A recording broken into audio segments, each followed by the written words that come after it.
pour la gloire de ton nom. Amen. Amen. Que Dieu soit béni. Nous allons prendre ensemble l'évangile de Jean au chapitre 9.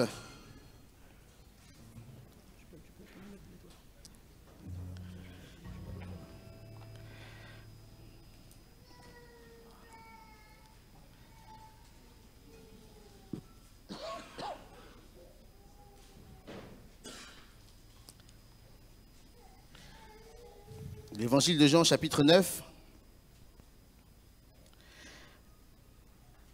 Et je lis la parole du Seigneur.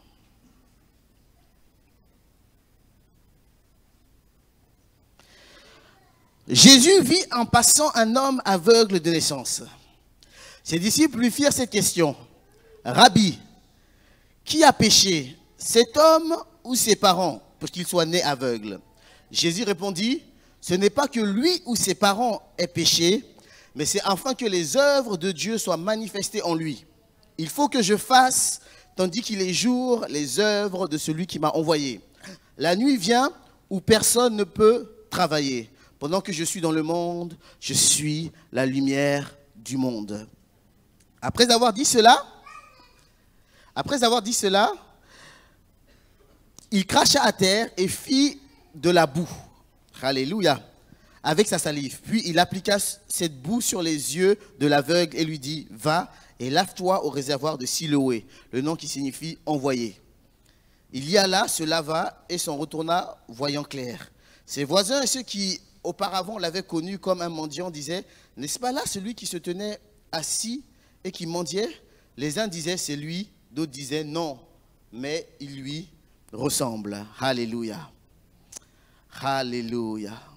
Alléluia. Merci Seigneur pour ta parole.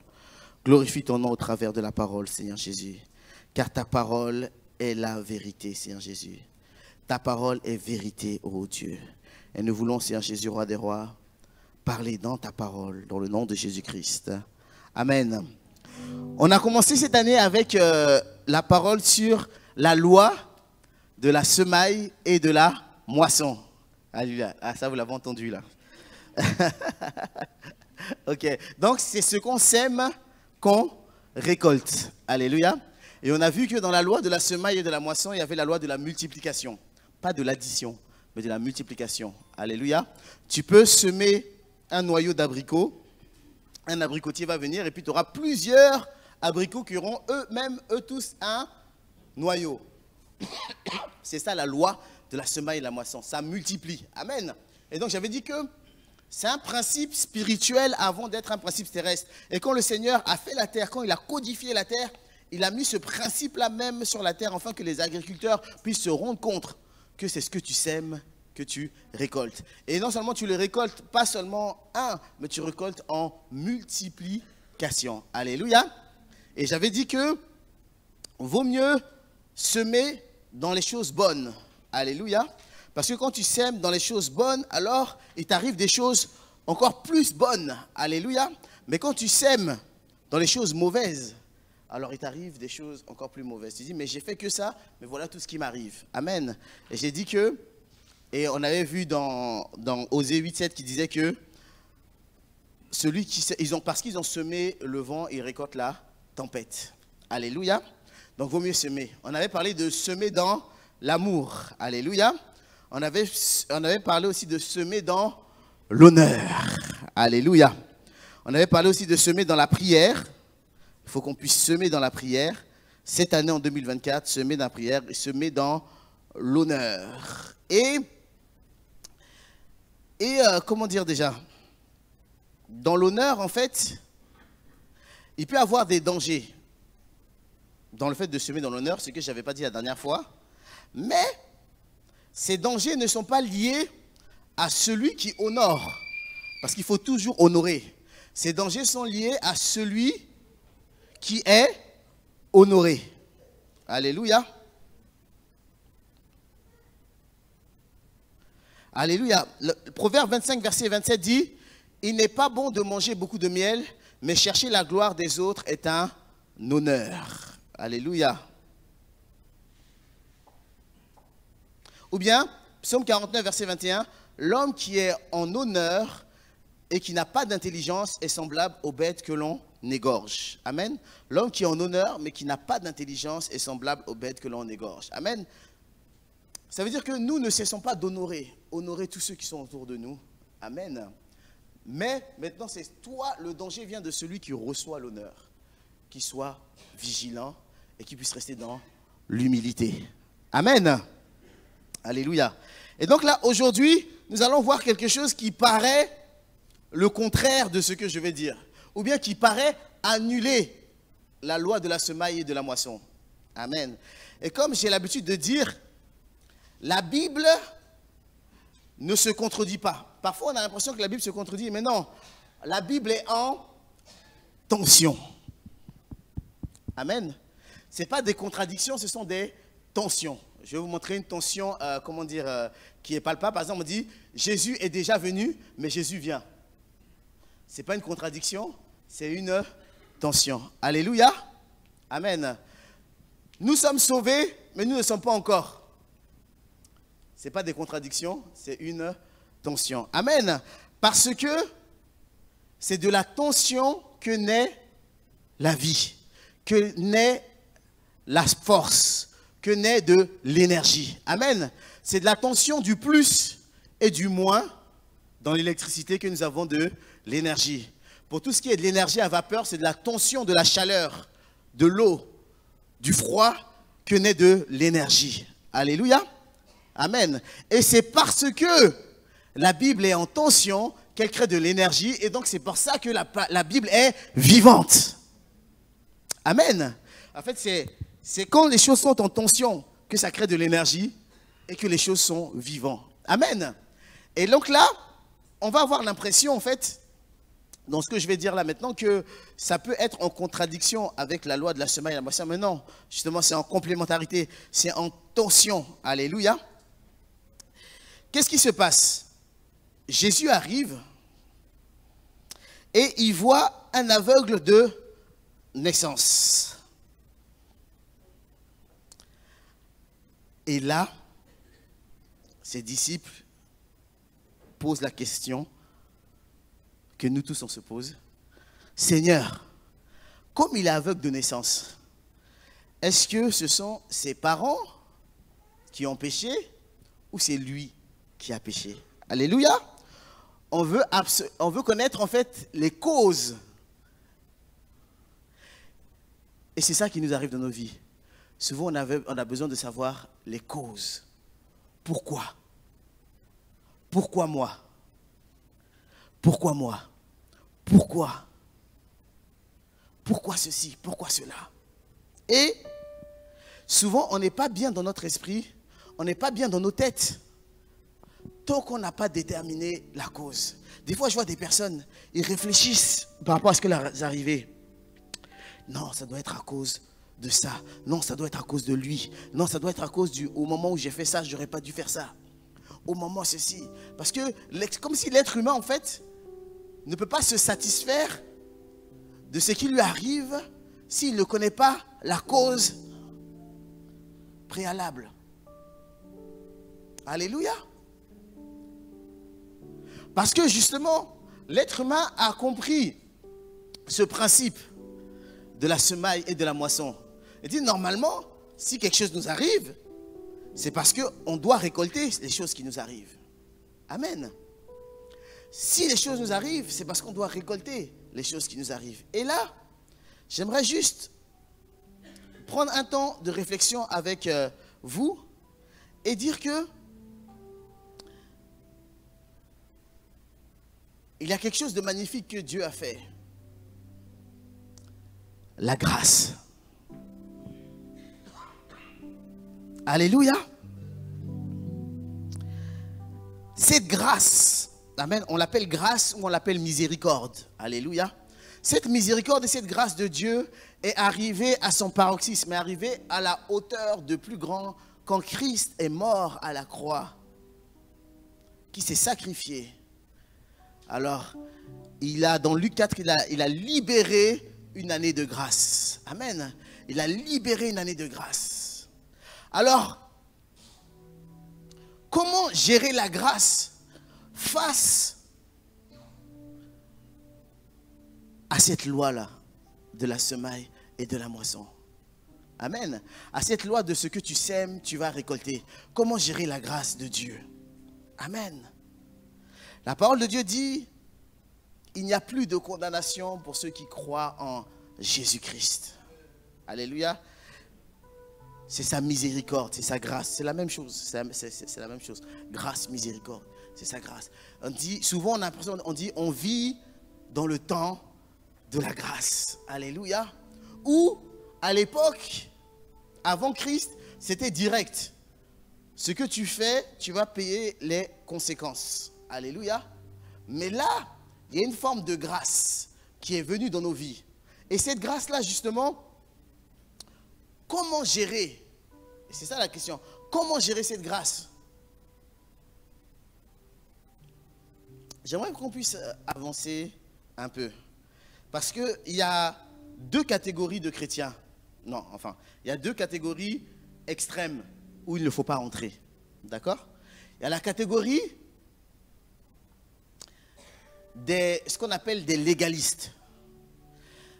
C'est-à-dire qu'ils veulent tellement tout faire à la perfection qu'ils en oublient la grâce de Dieu et ils pensent que tout est au mérite. C'est pas facile de vivre avec eux. Non, c'est comme ça, c'est pas comme ça. Non, c'est ça, non, c'est pas comme ça. Alléluia. Et là, tu rentres dans une forme de légalisme et tu oublies l'amour de Dieu. Tu oublies la grâce de Dieu. Alléluia. Tu rentres dans comme les pharisiens étaient rentrés dans cette forme-là de légalisme. Et puis ils oubliaient même l'amour de Dieu. Amen. Ça, c'est une catégorie à ne pas avoir. Dans ça, la grâce a totalement disparu. Mais aussi une autre catégorie aussi qui n'est pas bon du tout. La catégorie des totalement laxistes. Oh, je peux tout faire, il y a la grâce de Dieu. Ouais, non, mon frère, il y a la grâce. On est sous un temps de grâce. Non, laisse la grâce. On est sous la grâce. Quoi que je fasse, je suis sous la grâce. Il faut laisser. Et on en oublie les commandements de Dieu. Or, Jésus dit quoi? Celui qui m'aime, c'est celui qui suit mes commandements. Alléluia. Comme si la grâce, finalement, pouvait annuler les commandements de Dieu. Donc, comme si la grâce pouvait annuler l'amour que nous avons pour Dieu. Alléluia. Parce que suivre ses commandements, c'est l'aimer. Amen. Donc, ce n'est pas facile. Comment ne pas tomber ni dans le légalisme, ni dans le laxisme? C'est très compliqué. Pour cela, il faut comprendre, en fait, il faut discerner la dimension dans laquelle est la grâce de Dieu. Et pour ça, j'aimerais qu'on puisse lire ensemble Jacques 2, versets 10 à 13, qui parle du jugement. Comme je dis, il y a des choses que Dieu a unies, qu'on ne peut pas séparer. Il a uni la foi avec les œuvres. Les œuvres sans la foi, ça ne sert à rien. Et la foi sans les œuvres, ça ne sert à rien. Il a uni la vérité et l'amour. Alléluia. Il est bon de dire la vérité. Mais la vérité sans amour, ce n'est rien. Mais l'amour aussi, sans la vérité, ce n'est rien. Alléluia. Et il a uni la justice et la miséricorde. La justice et la grâce. Si nous lisons ensemble, il est dit, car quiconque observe toute la loi, mais pêche contre un seul commandement, devient coupable de tous. En effet, celui qui a dit, tu ne commettras point d'adultère, a aussi dit, tu ne tueras point. Or, si tu commets point d'adultère, mais que tu commets un meurtre, tu deviens transgresseur de la loi. Parlez et agissez comme devant être jugés par une loi de liberté. Car le jugement est sans miséricorde pour ceux pour qui n'a pas fait miséricorde. La miséricorde triomphe du jugement. Aussi dans d'autres versions, la grâce triomphe du jugement. Alléluia. Il y a quelque chose qui est très important qui dit. Il dit la miséricorde, on dit la grâce triomphe toujours du jugement. Et c'est vrai. Si tu as été condamné, par exemple, pour un meurtre, tu as été condamné, il y a eu le jugement et le verdict. Mais si la personne de droit, on va dire par exemple le président, peut te gracier, alors cette miséricorde, cette grâce est au-dessus du jugement. Alléluia. Amen. La miséricorde et la grâce est toujours plus forte que le jugement. Parce que si le président dit, ah, je décide de le gracier, tu es gracié, malgré le jugement que tu as eu. Alléluia. Et ça, c'est très important. Retenir que la grâce, la miséricorde est toujours plus forte que le jugement. Amen. Mais, sans jugement, il n'y a pas de grâce. Alléluia. Sans loi, il n'y a pas de grâce. Amen. Et aussi, la grâce n'est pas une loi. C'est très important de le comprendre. La grâce n'est pas une loi. C'est pas parce que le président, oui, si il a tué cette personne, c'est vraiment par accident et tout, le président a pitié, il fait grâce, qu'à chaque fois qu'une situation va se passer de la même chose, que ça doit se faire être comme ça. Dans le jargon un peu de la loi, on dit que ça fasse jurisprudence. On ne peut pas faire jurisprudence de la grâce. Vous voyez ce que je veux dire? On ne peut pas dire parce qu'il a été gracié, parce qu'il a fait ça, que moi aussi, je vais être gracié pour ça. Alléluia. Yes. Amen. La grâce c'est pas une loi. La grâce n'est pas une loi. On est sous un ton de grâce, mais la grâce n'est pas une loi. Amen. Et c'est pour ça que j'aime bien, parce que bon, dans le contexte, il parle de la grâce d'une femme, mais j'ai vu la définition, c'est la même chose qu'une grâce en général. C'est pour ça que dans le contexte de Proverbe 31, il dit la grâce est trompeuse. Alléluia. La grâce est trompeuse. Pourquoi? Parce qu'on peut se dire que, ah, comme mon frère, lui, il a fait ça, et il n'a rien eu, Dieu ne l'a pas puni, ou bien ça. Donc moi, si je le fais, il n'y a pas de souci. Amen. Comme cet enfant a joué avec le feu, il ne s'est jamais brûlé. Donc moi, si mon enfant joue avec le feu, il ne va pas se brûler. Alléluia. Non. La loi dit quoi? Quand on joue avec le feu, on se brûle. N'est-ce pas? C'est ça que la loi dit. On va dire c'est une loi, c'est un principe. Si tu joues avec le feu, tu vas te brûler. Mais il y en a, quand on joue avec le feu, ils ne sont pas brûlés. Ils ont été graciés. Mais ça veut dire quoi? C'est-à-dire que, ah, comme lui, il n'a pas été brûlé, donc moi aussi, quand je vais jouer avec le feu, je ne vais pas me brûler. Non. Amen. La grâce n'est pas une loi. La grâce est tout simplement une grâce. Amen. Il dit dans Romains 9, verset 24, dans Romains 9, verset 9 à 24, pardon, il dit, je lis la parole du Seigneur, « Voici en effet la parole de la promesse. Je viendrai à cette même époque et Sarah aura un fils. Et de plus, il en fut ainsi de Rebecca qui conçut du seul Isaac notre père, quoique les enfants ne fussent pas encore nés et qui n'eussent pas fait ni bien ni mal, afin que le dessein d'élection de Dieu subsistât, sans dépendre des œuvres. Et par la seule volonté de celui qui appelle, il fut dit à Rebecca, l'aîné sera assujetti au plus jeune, selon qu'il est écrit, j'ai aimé Jacob et j'ai haï Ésaü. Que dirons-nous donc? Y a-t-il en Dieu de l'injustice? Loin de là. Car il dit à Moïse, je ferai miséricorde, ou bien je ferai grâce à qui je fais grâce, à qui je fais miséricorde. Et j'aurai compassion de qui j'ai compassion. Ainsi donc, cela ne dépend ni de celui qui veut, ni de celui qui court, mais de Dieu qui fait miséricorde. Alléluia. Et ça veut dire quoi? C'est-à-dire que même si tu fais les grandes actions, celui qui veut, si tu as une volonté de faire, et si tu cours même, parce que l'apôtre Paul nous invite à courir, c'est ça, l'apôtre Paul a intention, il nous invite à courir, il dit je cours pour retenir le but. Mais en même temps, il dit que cette grâce-là ne dépend pas de celui qui veut que de celui qui court. Alléluia.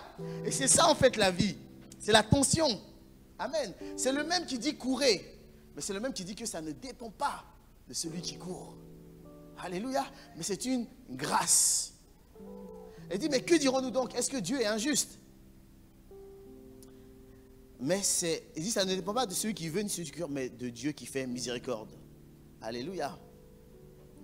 C'est Dieu qui fait miséricorde. C'est Dieu qui fait grâce. Et puis plus tard, il dit, parce qu'il fait grâce à qui il veut. Amen. il fait grâce à qui il veut. Après, il dit, parce que j'ai pas trop le temps, il dit que, pourquoi est-ce que le vase que nous sommes, parce que la parole de Jésus, nous sommes des vases pour le roi des rois. C'est lui, c'est le potier qui nous fait. Amen. Il dit, mais, et si Dieu veut que de ce vase, les gens voient la colère de Dieu, ou bien que de ce vase, les gens voient la puissance et la gloire de Dieu, pourquoi le vase s'en plaindrait-il? Alléluia. Amen. Pourquoi le vase s'en plaindrait-il? Parce que Dieu fait miséricorde à qui il veut.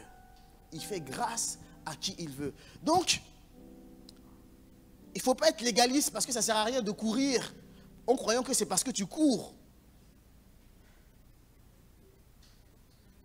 que tu vas obtenir.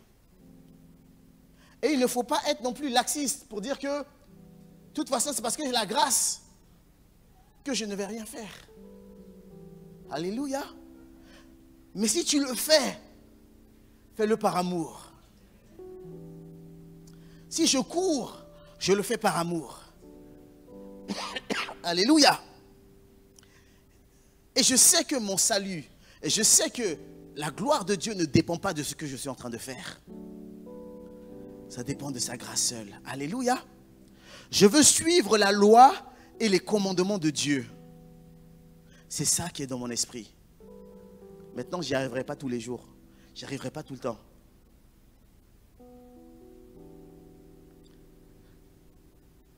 Et c'est vrai, on n'y arrive pas tout le temps. Et comme on n'y arrive pas tout le temps, il y a Apocalypse 12 qui parle de l'accusateur de nos frères, qui accuse nos frères jour et nuit. Le diable appelé Satan, qui accuse nos consciences et nos morales. Alléluia. Et il y a deux formes de choses. Soit on ne veut pas être accusé. Dans ce cas-là, nous-mêmes, on devient accusateur. Ou soit on se laisse accuser et on devient victime. Alléluia. On devient victime. Et on adopte une pensée et une mentalité victimaire. Alléluia.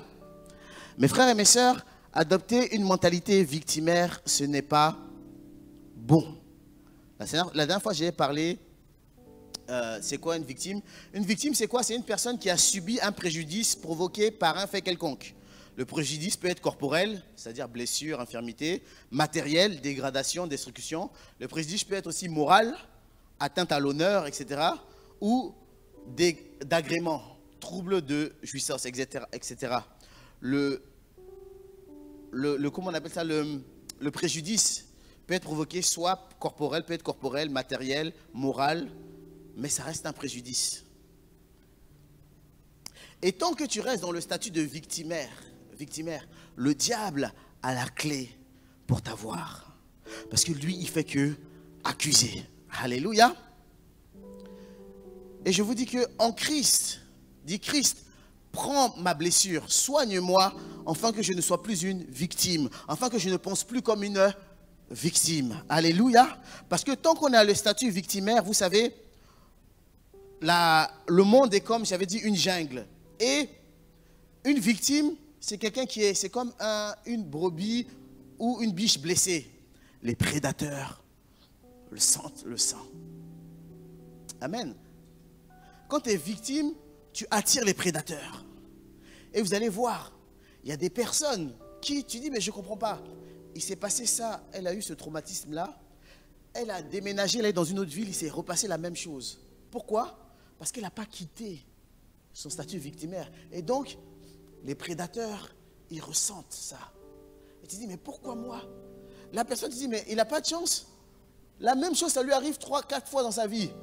Cette fille-là, elle n'a pas de chance. Cet homme-là, il n'a pas de chance. Cette même chose, ça lui arrive 3, 4 fois, 5 fois dans sa vie. Parce que la blessure n'est pas soignée. Et comme ton âme, en fait, saigne en tant que victime. Et comme ton âme saigne, ça attire les prédateurs. Et tu as beau voyager de partout, tu as beau aller par-ci, par-là. Tant que tu n'es pas guéri, tu vas attirer les prédateurs. Et les mêmes choses vont t'arriver encore. Alléluia. Amen. C'est vrai qu'il faut sortir. Il ne faut pas se complaire dans l'état victimaire. Il faut sortir de l'état victimaire. Amen. J'aime bien dire que l'état victimaire, l'état de victime était un état de perpétuelle souffrance. C'est-à-dire quoi? La victime n'apprend pas. Comme je dis, la victime n'apprend pas, elle subit. Alléluia. Autant que toi, quand tu es guéri, une erreur arrive, tu apprends de ton erreur. Mais une victime est incapable d'apprendre. Elle fait que subir. Alléluia. La victime ne se remet pas en question. Elle s'auto-flagelle. C'est différent. Se remettre en question porte un fruit positif. Mais s'auto-flageller porte un fruit négatif. Alléluia. Elle ne se remet pas en question, la victime. Elle s'auto-flagelle. La victime, elle ne pardonne pas. Elle encaisse. Amen. Elle n'a jamais pardonné quoi que ce soit, ni quoi que ce soit, mais elle a encaissé, et ça y est là. Et ça s'accumule à l'intérieur d'elle. Alléluia. La victime ne se soumet pas. La victime s'écrase. Alléluia. Et souvent on croit que c'est de la soumission. Non, elle s'écrase en fait. La victime ne s'excuse pas, elle s'accuse. La victime n'apprend pas de ses erreurs, elle les met à charge contre elle. Alléluia. Et la victime aussi, après tout, en tout, elle ne donne pas. Vous savez, donner c'est bien. Non, la victime investit. Amen. La victime ne donne pas, elle investit. C'est-à-dire si quelqu'un a une mentalité victimaire, quand il te fait du bien, il attend en retour. Et souvent les victimes sont comment dire, frustrées.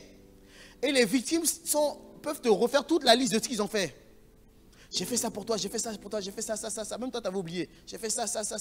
Tu dis, waouh. Waouh. Non, parce qu'il est dans l'investissement. Ce n'est pas de la méchanceté. Mais quand tu es blessé ou que dans un mode de souffrance, tu penses à toi d'abord. D'accord? La victime ne peut pas aimer de façon saine. Parce que aimer, c'est donner. Alléluia. Or, la victime est en souffrance. Donc, elle ne donne pas, elle investit pour recevoir en retour quelque chose. Alléluia. C'est difficile. Tu peux avoir quelqu'un qui a un état de victime qui peut être très gentil, donner beaucoup, mais sache qu'il n'est pas en train de donner. Il est en train d'investir. Parce que le jour où il réalise qu'il n'a pas le rendement sur investissement, il sera déçu. Non mais elle, regarde tout ce que j'ai fait pour elle, regarde tout ce que j'ai fait pour lui, j'ai fait ça, elle a été totalement ingrat, les gens, je leur fais ça, je leur fais ça. Mais c'est quoi, tu investissais, c'est ça? Et tu n'as pas eu un bon retour sur investissement. Alléluia. Ce n'est pas de la méchanceté, c'est de la victimisation. Parce qu'il y a quelque chose qui n'a pas été guéri. Alléluia. Soit tu deviens victime par rapport à l'accusateur, ou soit tu deviens accusateur toi-même. C'est-à-dire c'est toi qui trouves toujours la faute chez les autres. Parce que tu as besoin de justifier ce qui se passe. Ah non. Par exemple, ah oui, il y a eu ce plat-là, ça fait comme ça. Non, c'est parce que j'ai invité lui, c'est pour ça que ça s'est fait. Pourquoi est-ce que tu veux forcément un truc? Non, parce que j'ai senti que lui, il a fait ça, c'est pour ça que ça. C'est-à-dire que soit tu te mets en victime, ou soit tu deviens ami de l'accusateur pour accuser. Mais tu ne peux pas te dire que là, ce qui a été fait là, ça ne dépend pas et je ne saurais jamais pourquoi ça a été fait ça. Amen. Et qu'est-ce que Jésus fait dans Jean 9? Alléluia. Qu'est-ce que Jésus fait dans Jean 9?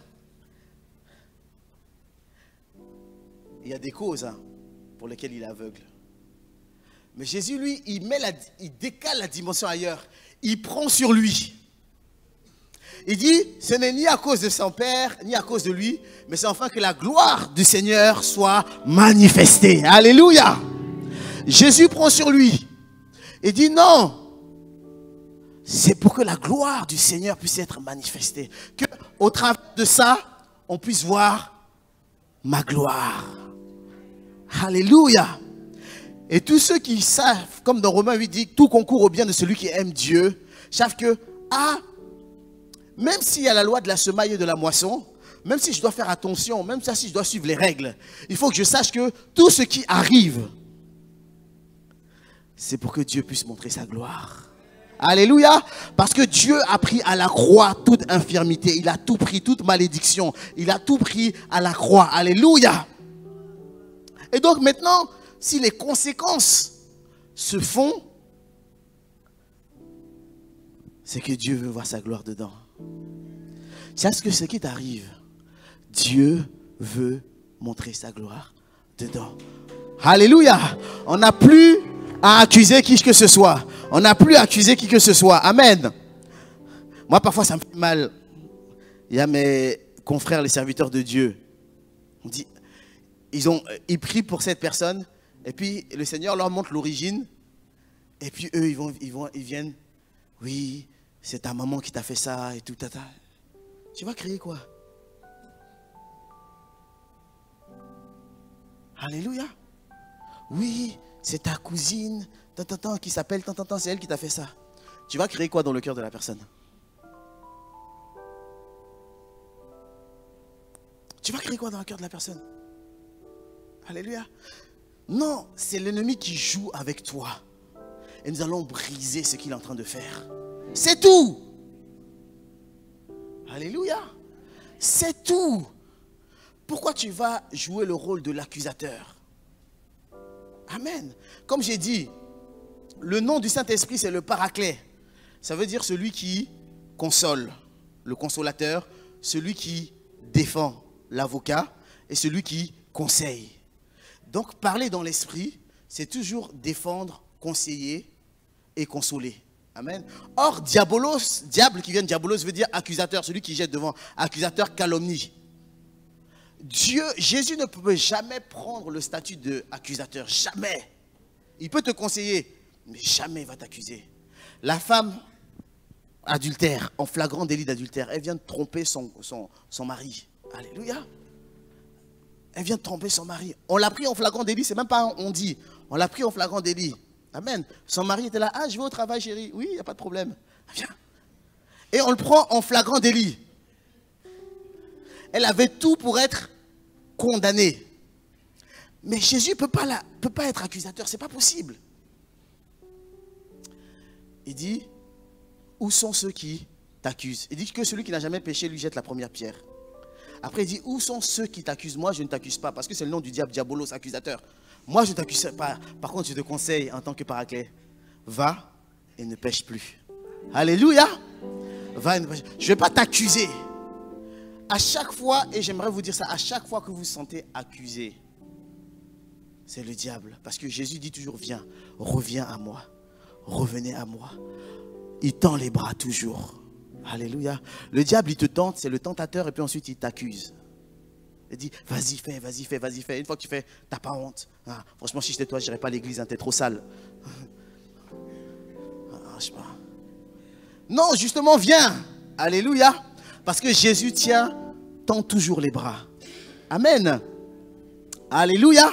Donc, savoir que, quel que soit ce qui nous arrive, c'est pour que la gloire de Dieu, Dieu prend tout, il dit, c'est pour que la gloire de Dieu puisse être manifestée. Alléluia. C'est pour que la gloire de Dieu puisse être manifestée.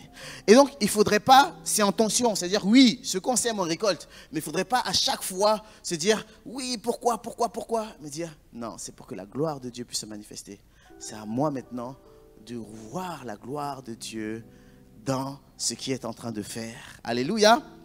J'ai perdu quelqu'un, c'est pour que la gloire de Dieu se manifeste. J'ai perdu ça, j'ai perdu un emploi, c'est pour que la gloire de Dieu puisse se manifester.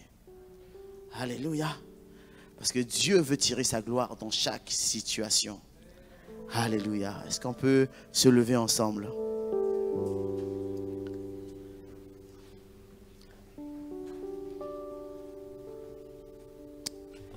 Tu vas prier et on va vraiment remercier le Seigneur pour sa grâce. Parce qu'on est dans un temps de grâce incroyable. Mais qu'on puisse toujours suivre ses préceptes, suivre ses lois.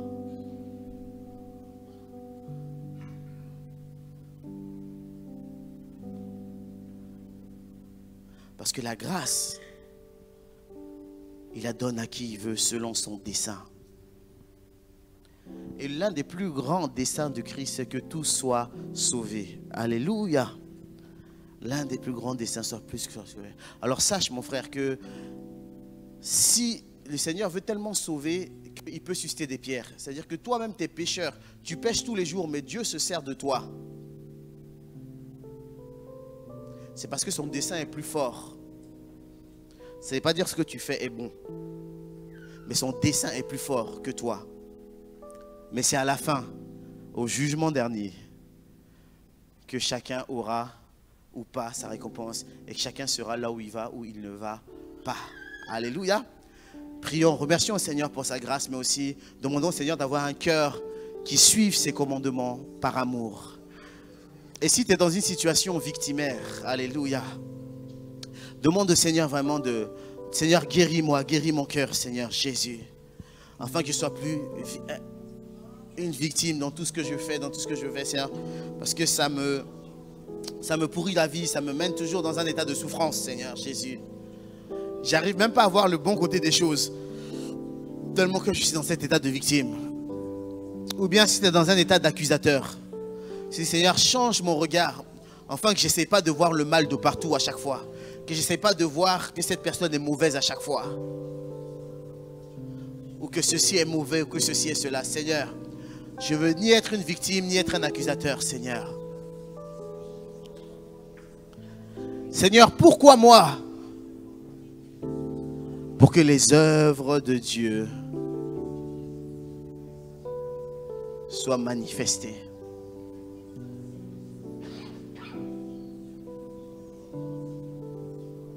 La réponse du Seigneur pour toi, c'est que pour que les œuvres du roi des rois soient manifestées.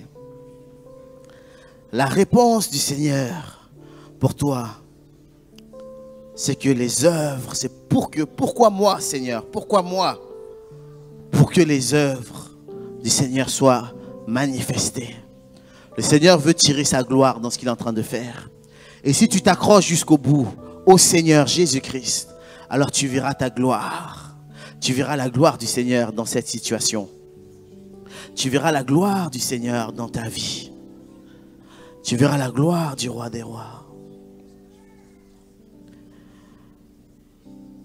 Christ a promis d'être avec moi. Je m'accroche à lui. Je m'accroche à lui. Il a promis d'être avec moi. Sa fidélité durera toujours. Sa fidélité durera toujours.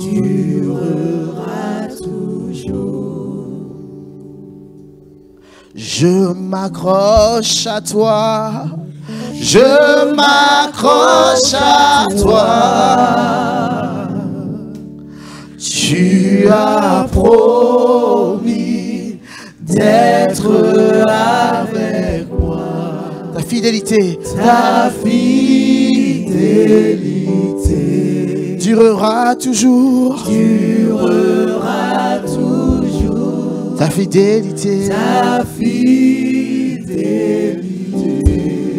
durera toujours.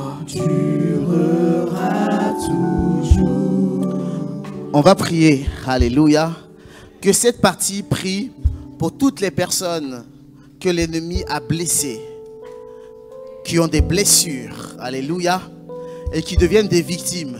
Et parce qu'ils sont victimes, ils restent continuellement des proies pour les prédateurs. Alléluia.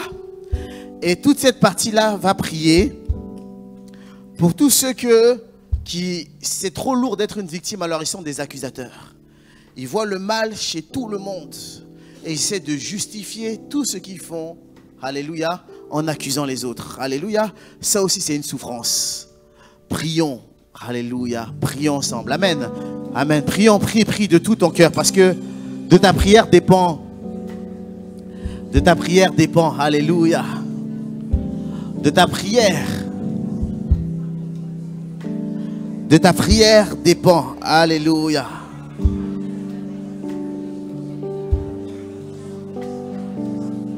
De ta prière dépend ton frère et ta sœur. Alléluia. Qui souffrent dans cet état de victime ou qui souffrent dans cet état d'accusateur. Alléluia. Alors aujourd'hui, Dans ce temps